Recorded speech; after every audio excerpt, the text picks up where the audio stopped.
우리나라에서 가장 믿음이 좋기로 유명한 동네가 두 군데 있다고 합니다. 하나는 인천 남구에 있는 주안동이죠. 그래서 주안에 있는 사람은 근심이 전혀 없다고 하는데요. 그래서 나온 찬송가가 370장에 주안에 있는 나에게 딴 근심이 있으랴 라고 합니다. 주안동, 주안에. 또 하나는 전라남도 나주라고 하는데요. 나주에 사는 사람들은 늘 실망치 않고 앞을 바라보며 믿음으로 나아간다고 합니다. 또 그래서 나온 찬양이 있겠죠. 우리 같이 한번 불러볼까요? 시작. 나주의 믿음 갖고 홀로 걸어도 나주의 믿음 갖고 실망치 않네. 네. 폭풍 구름이 몰아쳐도 실망치 않고 나가겠다.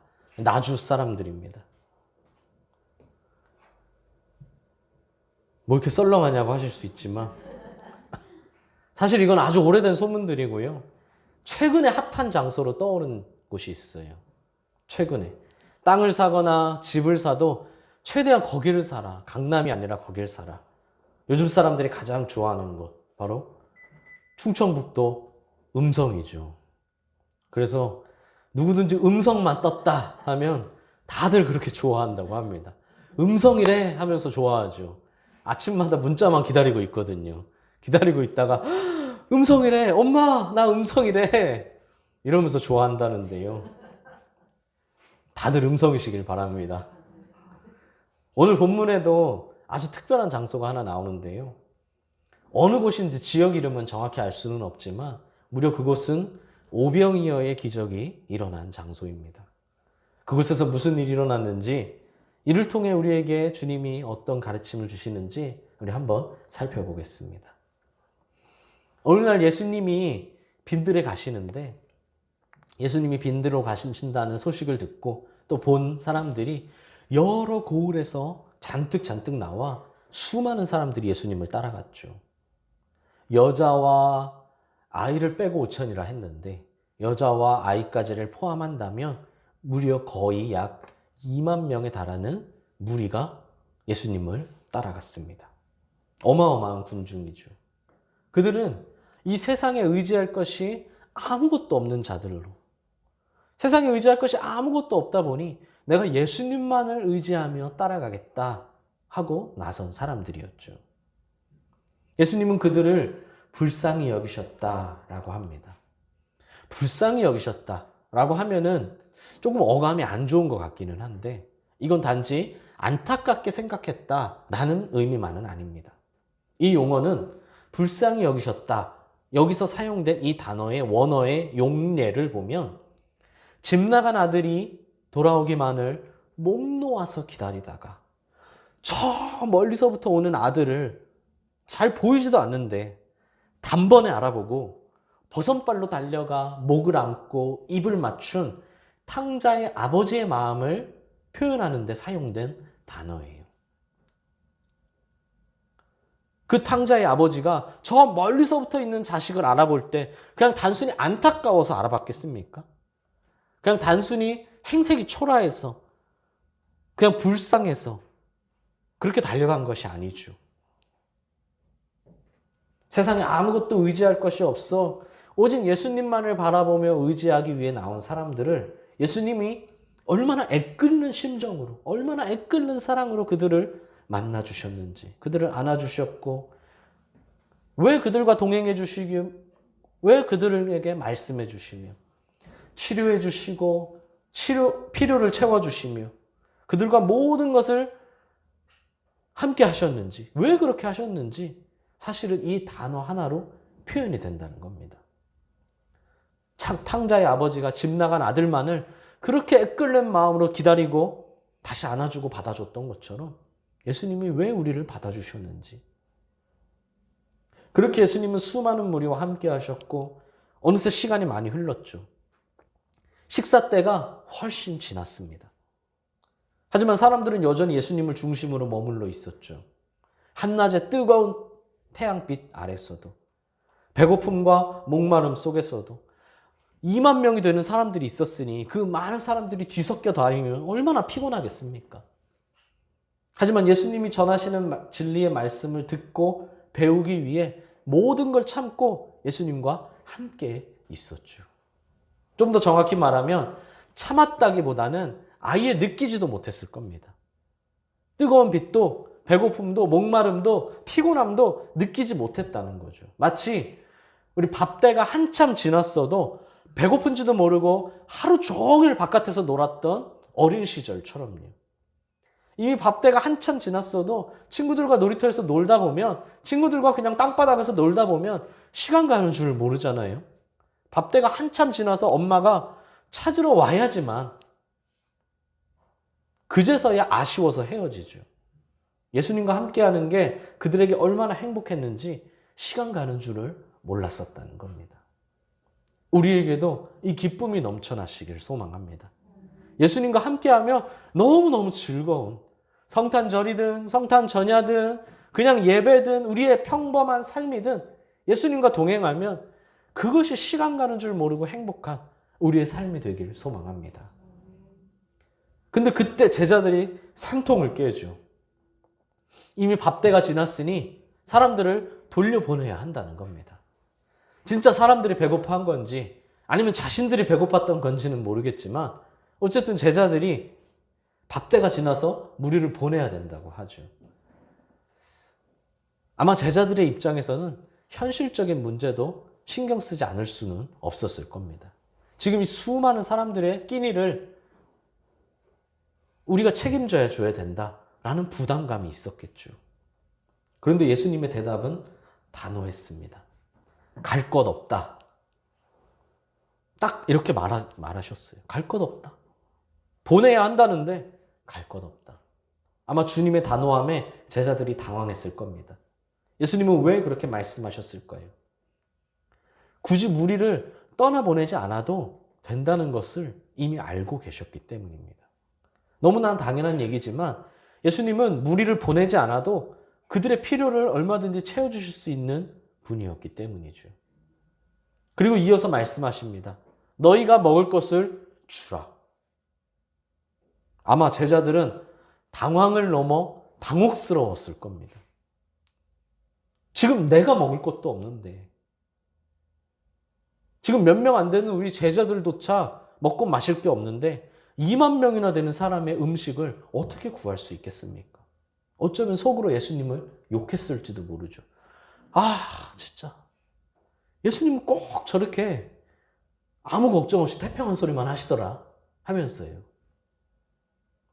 예수님은 왜 그러셨을까요?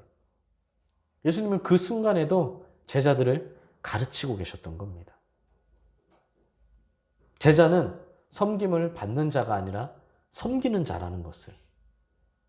사람들이 그렇게 모였을 때 먹을 것을 대접받는 사람이 아니라 오히려 우리가 대접해줘야 한다는 사람이라는 걸. 제자는, 성도는, 제자이자 성도인 우리는 세상의 영적인 필요뿐만이 아니라 육신적인 필요까지도 채워줘야 한다는 걸 예수님이 가르치고 훈련하고 계셨다는 겁니다. 우리는 여기서 아주 중요한 걸 배울 수 있습니다. 그리스도인의 책임에 대해서 말입니다. 세상과 동떨어져 있지 않고 세상의 중심에 위치한 이 교회가 세상 사람들과 멀리 떨어져서 그냥 우리끼리 살아가는 게 아니라 세상 사람들과 뒤섞여서 함께 살아가는 우리가 세상에 대하여 어떤 책임과 역할을 가지고 있는지 말입니다. 그 책임이 무엇인가요? 성도인, 제자인 우리는 세상의 영적인 필요와 함께 육적인 필요까지도 채워줘야 한다는 것이죠. 그렇기 때문에 우리가 세상에서 열심히 성공해야 하는 것이고 그래서 열심히 헌금도 해야 하는 겁니다. 단지 내가 잘 먹고 잘 살기 위한 부를 축적하는 것이 아니라 세상을 채우고 세상을 섬기기 위한 부를 축적해야 한다는 거죠. 우리는 세상의 필요를 채우는 성도가 되어야 한다는 겁니다. 그것을 위해 부를 쌓을 때 우리가 가진 부는 천국의 보화가 될 것입니다. 만약 나만 잘 먹고 잘 살기 위해 쌓은 분은 천국을 가는데 지독한 방해물이 되죠. 그것보다 더 독한 것이 없습니다. 나만 잘 먹기 위해, 나만 잘 살기 위해 쌓은 부는요, 그 부 자체가 천국에 가는데 지독한 방해물이라는 거예요. 그 무엇보다도요. 주님은 우리에게 두 주인을 섬길 수 없다고 하셨죠. 재물을 탐하는 자에겐, 재물 자체가 목적인 자에게는 천국이 보이지 않는다는 겁니다. 그러므로 눈을 크게 뜨고 보십시오. 내가 무엇을 지켜야 하고 무엇을 버려도 되는지 말이죠. 혹시 내가 반드시 지켜야 될 것은 쉽게 버리고 있고 내가 버려도 되는 것은 꽉 움켜쥐고 있는 것은 아닌가요? 지난주에 말씀드렸다시피 시간은 되돌릴 수 없습니다. 기회가 있는 지금 잘 판단하고 그대로 실천해야 한다는 거죠. 지금 내 눈에는 무엇이 보이고 있습니까? 오늘 본문의 제자들의 눈에는요, 물고기 5마리와, 떡 5개와 물고기 2마리만 보였어요. 제자들의 눈에는요, 오로지 떡 5개와 물고기만 보였어요. 지금까지 예수님과 늘 동행하고 사역해 왔음에도 불구하고 자신들이 가지고 있는 가장 소중한 것은 보지 못하고 자신들이 가지지 못한 것만을 생각하며 염려하고 걱정했죠. 그냥 예수님은 그 제자들에게 꺼다 놓은 보릿자루였을 뿐이라는 거예요. 문제 앞에서 해결자이신 예수님께는 관심조차 두지 않고 문제에만 집중해서 실망하고 걱정하고 있었다는 겁니다. 만왕의 왕이신, 만물의 주인이신 예수님을 모시고 있으면서도 말이죠. 낯을 놓고도 기억자인지 몰랐다는 거죠. 우리는 어떻습니까? 무엇을 보고 계신가요? 혹시 제자들과 판박이인 것은 아닌가요? 문제의 답이신 예수님은 늘 뒤로, 늘 맨 나중으로 항상 밀어놓고 그저 문제만 바라보고 있는 것은 아닌가요? 내가 이미 가진 소중한 것은 알아보지 못하고 가지지 못한 것만 바라보며 한숨 쉬고 있지는 않습니까? 예수님은 그런 제자들에게 그리고 우리에게 그것을 내게 가져오라 라고 말씀하십니다. 왜 가져오라고 하시겠습니까? 해결해 주시겠다는 거죠. 그러니까 믿음을 가지라는 겁니다. 예수님께 가져갈 때 보리떡 5개와 물고기 2마리로 얼마든지 2만 명도 먹일 수 있다는 것이죠. 예수님께 나아갈 때 실망이 희망이 되고 걱정이 소망이 되고 슬픔이 기쁨이 된다는 겁니다. 수고하고 무거운 짐진 자들아 다 내게로 오라 내가 너희를 쉬게 하리라 라고 말씀하신 것처럼 같은 맥락이죠. 무엇이든 예수님께 가져오라는 겁니다. 아멘이신가요? 믿음으로 가져오시길 바랍니다. 그때 변화됩니다. 할렐루야. 그 뒤의 일은 우리 주일학교 아이들도 툭 건들면 나올 정도로 너무나 잘 알고 있습니다. 예수님의 한없는 사랑과 긍휼로 무한한 능력과 지혜로 오병이어의 기적이 일어나죠. 할렐루야. 잊지 말아야 할 것은 기적이 주어지기 전에 말씀에 순종하는 것이 먼저라는 겁니다. 기적이 일어난 뒤에 순종할게요. 기적을 경험한 뒤에 순종할게요. 라고 하는 것이 우리 일반적인 생각이지만 성경을 보면은요. 오늘 본문에서도요. 순종한 뒤에 기적이 일어나고 순종한 뒤에 기적을 경험하는 것이 일반적인 현상입니다. 성경에 공통적으로 나타나는 현상이라는 거예요.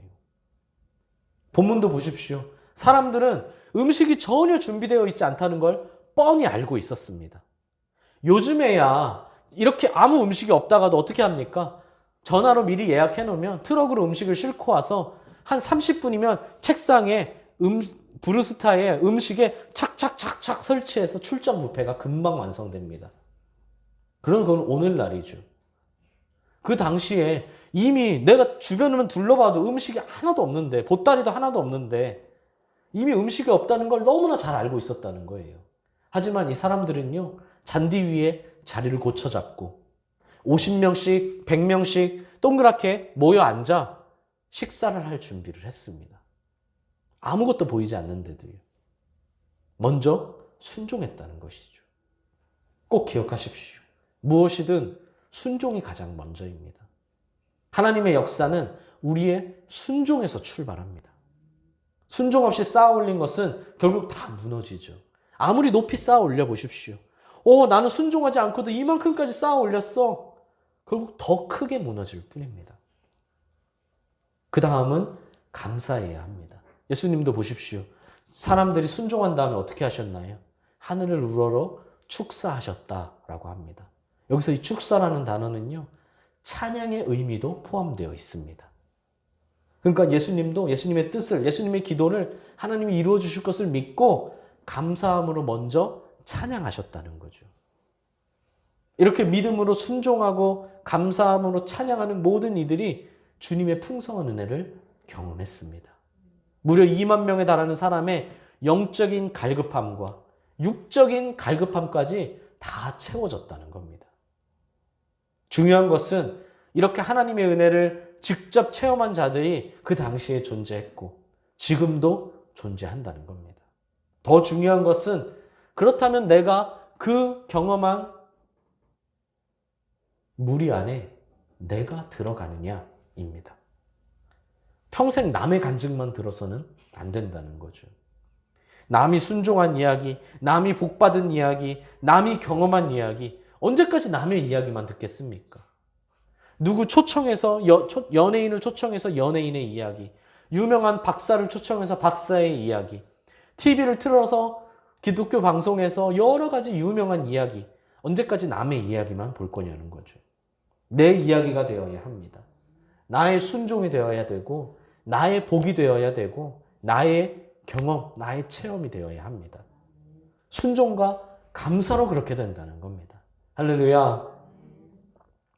사랑하는 수원동인교회 성도 여러분, 사실 오늘 이 오병이어의 사건은 매우 특별한 사건입니다.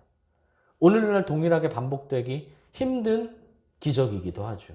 왜 그럴까요? 왜 동일하게 하기 어려울까요? 너무나 큰 기적이라서요? 너무나 어려운 기적이라서요? 그게 아니죠. 굳이 그럴 필요가 없기 때문입니다. 오늘날 누가 2만 명이 아무 준비도 없이 모이는 일 자체가 발생하지도 않고 또 기적이 있어야만 2만 명이 먹을 수 있는 그런 일이 아니라는 거죠. 굳이 오늘날 시대에는 맞지 않는 기적이기 때문에 반복되기 힘들다는 겁니다. 오늘날 필요한 기적은 오병이어가 아니라는 거죠. 만약 지금도 굳이 오병이어가 필요하다면 하나님은 얼마든지 우리에게 같은 일을 일어나게 해주실 겁니다. 이에 대해 저는 정말 분명하게 확신하고 있습니다. 애초에 우리 교회도 이 기적, 이 은혜로 세워진 것이고요. 2021년 12월 19일 지금까지 올 수 있었던 것도 이 은혜와 기적이 없이는 결코 불가능했거든요. 뿐만 아니라 우리 삶에도 오병이어와 같은 주님의 은혜가 인도하심이 분명히 있습니다. 우리 성도님들의 각자의 삶에도 말이죠. 없는 것이 아니라 모르는 것일 뿐이고 못 본 것이 아니라 안 본 것일 뿐이죠. 하나님은 때마다 우리를 도우시고 때마다 필요를 채우시고 때마다 은혜를 허락해 주시기 때문입니다. 예전에 한 청년과 함께 교회에서 청소를 하면서요, 이런저런 이야기를 하다가 어려움을 만났다고 해서 상담을 한 적이 있어요. 제가 목사이기 때문에 뭘 말해도 좀 그럴듯하게 말하는 능력이 있어야 하는데 저는 좀 그런 게 부족해요. 너무 MBTI를 해보면은 그냥 너무 감성적인 건 좀 부족하고 너무 이성적인가 봐요.